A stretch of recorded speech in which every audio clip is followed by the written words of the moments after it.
Alléluia, alléluia. Bonjour, bonjour, monsieur tout le monde. Bonjour, toi qui me regardes. Et bonjour, toi qui m'écoutes sur WhatsApp. Eh bien, nous voici de retour pour notre émission, le quiz et les news de l'ISJC. Le quiz, c'est un exercice spirituel auquel, n'est-ce pas, le Saint-Esprit nous a soumis. Parce que la première volonté de Dieu est que ses enfants le connaissent. Et je vais répéter ici ce que j'ai déjà dit. Le grand roi David a dit à son fils Salomon qui devait succéder au trône: connais le Dieu de ton père et sers-le de tout ton cœur. Vous comprenez que la première volonté de Dieu est que nous le connaissions, nous qui sommes ses enfants. Si tu t'appelles chrétien, tu dois connaître Dieu à travers les Écritures. Et voici pourquoi le Saint-Esprit nous a imposé cet exercice. Le quiz, c'est des questions posées sur la base des Écritures et des réponses aussi viennent des Écritures. Le texte vous est proposé et puis vous trouvez des réponses après la méditation. Ne répondez pas comme à la lettre, mais comme à l'esprit. Il faut lire, il faut méditer. Même quand vous trouvez facilement, creusez encore. Dieu se trouve à la profondeur et non pas à la surface. Dieu veut bien regarder les danses depuis le ciel et tout le bruit qui se fait. Mais si tu veux trouver Dieu face à face, c'est dans la profondeur, ça se passe entre toi et lui. L'intimité avec le Seigneur Jésus-Christ a été chargée de missions pour que l'Église devienne effectivement épouse. Et pour que l'Église devienne épouse, elle doit être spirituelle. On peut être spirituel à travers les Écritures. Alléluia, alléluia. Eh bien, nous y voici le quiz. Le quiz aujourd'hui, c'est le quiz numéro 43, mais nous allons d'abord répondre au quiz numéro 42, qui était donc basé sur, n'est-ce pas, l'évangile de Luc et le dernier chapitre, le chapitre 24. Eh bien, nous lisons, en méditant sur Luc 24, Jésus-Christ fait une promesse claire aux apôtres. Question numéro 1. Citez le verset contenant cette promesse. Citez le verset biblique contenant cette promesse. Et nous avons trouvé, et beaucoup ont trouvé, la plupart d'ailleurs ont trouvé, c'est le verset 49 de Luc 24 que nous lisons très rapidement. Et voici, j'enverrai sur vous ce que mon Père a promis, mais vous restez dans la ville jusqu'à ce que vous soyez revêtus de la puissance d'en haut. Eh bien, voilà la promesse. Voilà la promesse. Jusqu'à ce que vous soyez revêtus de la puissance d'en haut. J'enverrai sur vous ce que le Père a promis. Et voilà. Donc, la promesse est bel et bien là. Et nous verrons après c'est quoi la nature de cette promesse. Question numéro 1, c'est donc le verset 49. Question numéro 2, donnez le contenu de cette promesse. Vous avez trois alternatives. Petit A, la bénédiction du ministère. Petit B, la protection des anges. Petit C, le baptême de feu. Eh bien, sans plus tarder, nous trouvons que c'est le petit C, le baptême de feu. Comment nous le savons? Ce n'est pas très facile là, parce que quand j'ai commencé réellement à méditer sur les Écritures, j'ai vu la promesse qui se trouve toujours dans ce livre de Luc, où Jean-Baptiste disait que c'est lui qui vient, et qui est plus fort que moi, vous baptisera du Saint-Esprit et de feu. Vous comprenez? J'ai cherché ce baptême, le baptême de feu, jusqu'à ce que c'est tout récemment que j'ai découvert ce baptême, le baptême de feu. Il est bel et bien là. Alléluia. Il s'agit ici du baptême de feu. Regardez ceci. Ceci est révélé dans l'évangile de Jean, n'est-ce pas? Le chapitre 20. au verset 22. Jésus-Christ, il dit, mon Père, comme mon Père m'a envoyé, moi aussi je vous envoie. Moi aussi je vous envoie.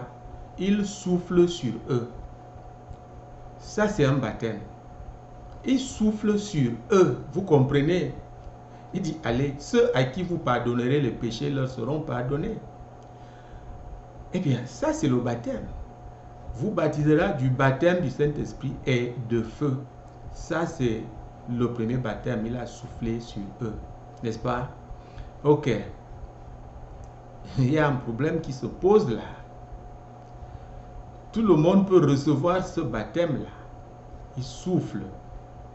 Le baptême du Saint-Esprit. Nous pratiquons cet exercice chaque jour et les gens le reçoivent. Mais il reste un baptême. Le baptême de feu, où se trouve-t-il? Le baptême de feu. Vous voyez, il dit, quand je serai assis à la droite du Père, j'enverrai donc sur vous ce que le Père lui-même envoie ça. Pourquoi? Parce qu'il est assis à cet endroit. Hey, à cet endroit de la puissance. À cet endroit, ce n'est pas une simple puissance là maintenant, c'est une puissance mélangée à la gloire de Dieu. Parce que quoi? Jésus-Christ est glorifié en ce moment-là. Vous voyez la différence? Étant glorifié, la gloire c'est la véritable présence de Dieu, c'est Dieu lui-même. Voilà la révélation. C'est le baptême de feu. Vous comprenez? Il est assis à la droite de la puissance de Dieu. À la droite de la puissance de Dieu. Et ce baptême arrive quand? C'est dans le livre des Actes. Le livre des Actes des Apôtres. À la Pentecôte. C'est là où ils ont reçu ce baptême.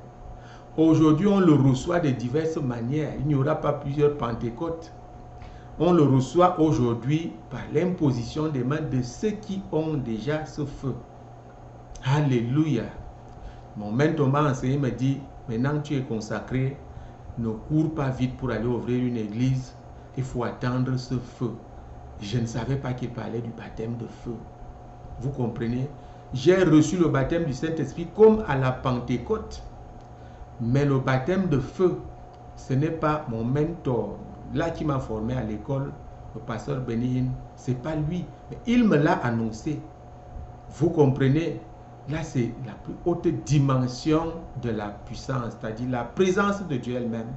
Et si tu pratiques cette présence, et heureusement à l'IEJC, nous enseignons, nous entraînons les gens à pratiquer la présence de Dieu, l'intimité avec le Seigneur Jésus-Christ. C'est là où tu peux recevoir ce feu. C'est comme ça qu'il s'acquiert maintenant. Et vous comprenez, je le faisais déjà quand donc le Saint-Esprit m'a dit, va maintenant voir mon serviteur à Lagos, le prophète Tibi Joshua. Vous comprenez, après 2 révélations, il a mis sa main sur ma tête et j'ai reçu ce feu. Vous comprenez maintenant, Jésus-Christ avait promis, il l'a fait. Question numéro 3. Citez un verset biblique de Luc 22 qui renforce la réponse trouvée à la question numéro 2. Vu la place privilégiée du Seigneur auprès du Père, j'ai été emporté par le Saint-Esprit et j'ai déjà répondu. C'est Luc 22, le verset 69. Nous pouvons vite aller à cet endroit-là. Luc 22. Désormais, le Fils de l'homme sera assis à la droite de la puissance de Dieu. Désormais, le Fils de l'homme sera assis à la droite de la puissance de Dieu. La puissance de Dieu, cette fois-là, c'est ça donc qu'on appelle l'onction. C'est ça qu'on appelle l'onction. Vous comprenez, Jésus-Christ est assis au milieu du Père. Il est assis à cet endroit où la gloire de Dieu brille. C'est différent maintenant. Quand il a soufflé sur les disciples, il était encore Jésus-Christ, écoutez, ressuscité, non glorifié. Jésus-Christ terrestre, ressuscité, non glorifié. Il n'était pas encore à la place de cette gloire. Donc, il y a ici 2 dimensions de la puissance. L'Esprit de Jésus-Christ, le Saint-Esprit qu'on reçoit, vous comprenez, c'est pour le ministère. C'est-à-dire que tout enfant de Dieu qui reçoit ça peut déjà chasser les démons, peut faire les œuvres de Dieu, peut faire un certain nombre de combats. Mais la plus haute dimension de cette puissance se manifeste quand tu es au sein du Père.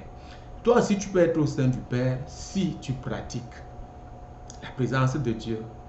Dans son intimité, c'est ça l'IEJC, l'intimité avec le Seigneur Jésus-Christ, l'assurance absolue du salut de ton âme.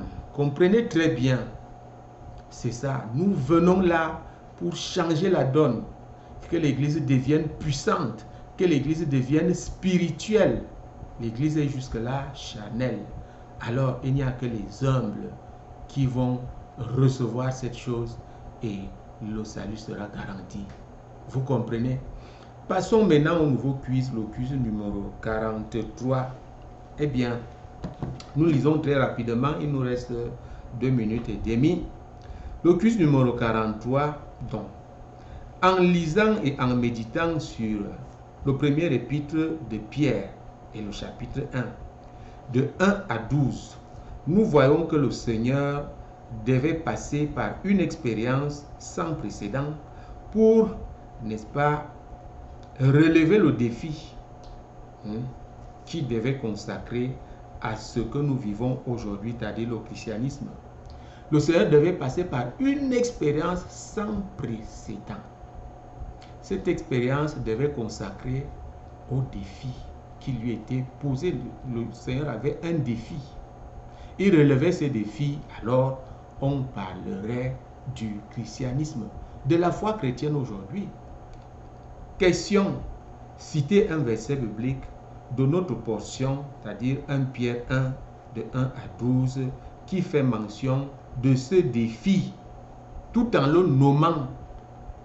Comment s'appelle ce défi? Citez donc un verset biblique qui porte ce défi-là et donnez le nom de ce défi. Question numéro 2. La portion de notre méditation, la portion de notre méditation, c'est-à-dire le verset, du verset 1 au verset 12, nous parle d'un héritage, qui nous est réservé au ciel. Nous parlons donc d'un héritage. Attendez que je soulève mon gros registre, qui nous est donc réservé au ciel. N'est-ce pas? Grâce à la réussite, n'est-ce pas, de la mission du Seigneur au terme de son ministère terrestre. De quel héritage s'agit-il? Question, de quel héritage s'agit-il? Petit A, le paradis. Petit B, le salut. Petit C, la nouvelle Jérusalem. Ou alors petit D. Petit D ici, c'est les 3 premières réponses. Est-ce que les 3 vont ensemble? Ou bien vous choisissez une réponse parmi les 3 premières. Si vous trouvez que les 3 vont ensemble, vous choisissez D. Question numéro 3. Quelle est la couronne que le Seigneur a remportée au prix de ses souffrances? Citez le verset biblique qui en fait allusion dans 1 Pierre chapitre 1, de 1 à 12. Quelle est cette couronne que le Seigneur a remportée après toute cette souffrance? On va dire au terme de son ministère terrestre. Ça, c'est la question numéro 3. Comment on appelle cette couronne? Question numéro 4. La même couronne est réservée à l'Église irrépréhensible. Citez un verset biblique de Romains chapitre 8 qui annonce cette bonne nouvelle aux chrétiens. La même couronne est réservée aujourd'hui à toi qui me regardes, à toi qui m'écoutes. Si tu te conduis selon la parole de Dieu, tu es obéissant au Seigneur Jésus-Christ, c'est-à-dire à ce que l'Église t'enseigne, la bonne Église, à ce que je t'enseigne aujourd'hui à l'IEJC, tu auras la même couronne. Comment s'appelle cette couronne? En lisant dans Romains chapitre 8, tu trouves un verset biblique qui annonce cette bonne nouvelle et tu donnes donc le nom de cette couronne. Et voici, nous arrivons au terme de notre émission, les quiz et les news de l'IEJC. Les news ici, c'est tout simplement que officiellement, nous allons démarrer, je fais cette annonce aujourd'hui avec mon témoignage. C'est pourquoi je ne me présente pas depuis. Vous saurez qui est la personne qui vous parle. Avec mon témoignage, dès que le Saint-Esprit me donne le ton, vous allez suivre mon témoignage. C'est une bonne nouvelle aujourd'hui.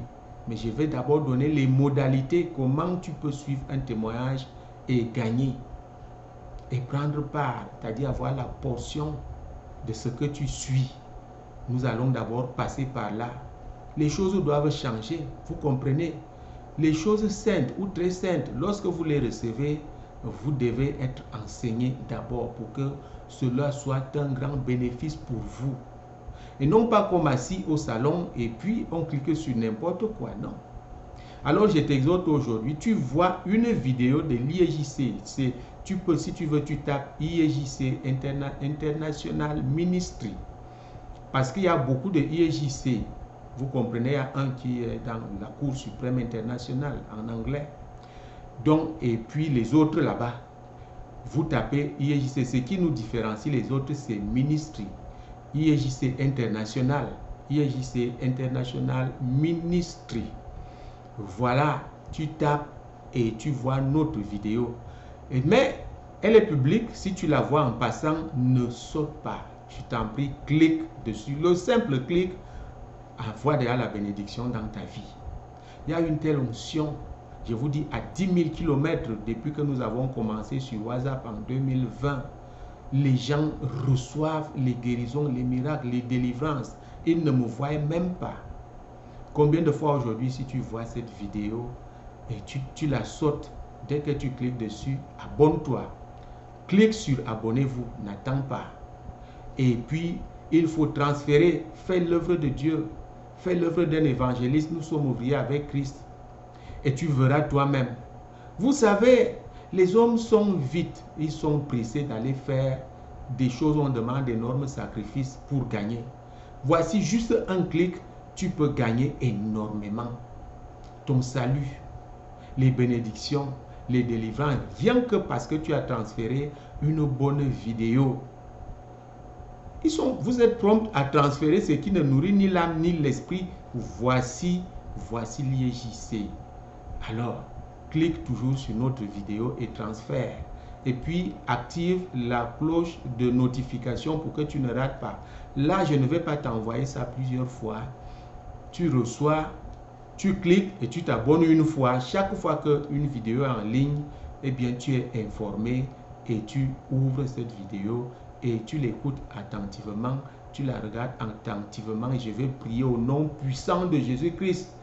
Comme tu es obéissant, reçois le bénéfice de ce travail que l'IEJC abat au nom puissant de Jésus-Christ et rassure le salut de ton âme au nom de Jésus. Je te couvre par le sang de Jésus-Christ, toi et l'âme et ta maison. Soyez tous bénis aujourd'hui au nom puissant de Jésus. Nous avons prié. Amen. Bye bye.